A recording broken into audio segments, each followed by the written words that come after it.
أنفسكم وأهليكم نارا وقودها الناس والحجارة عليها ملائكة غلاظ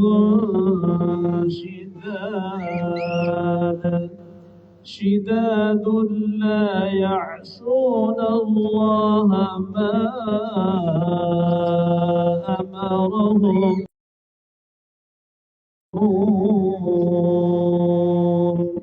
يا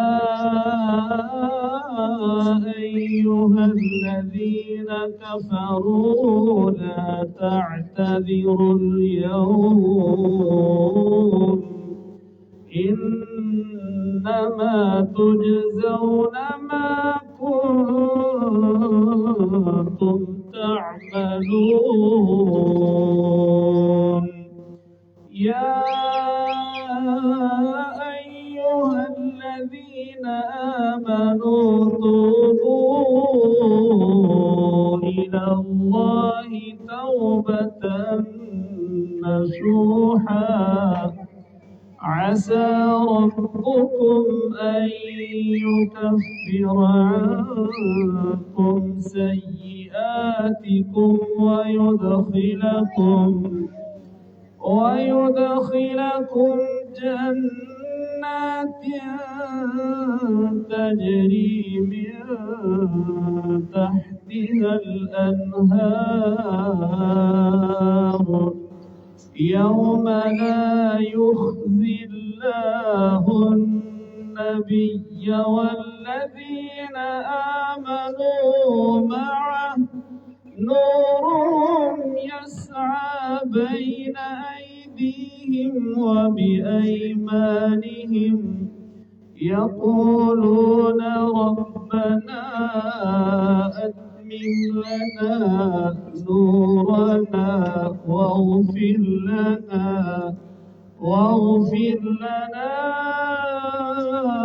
إنك على كل شيء قدير.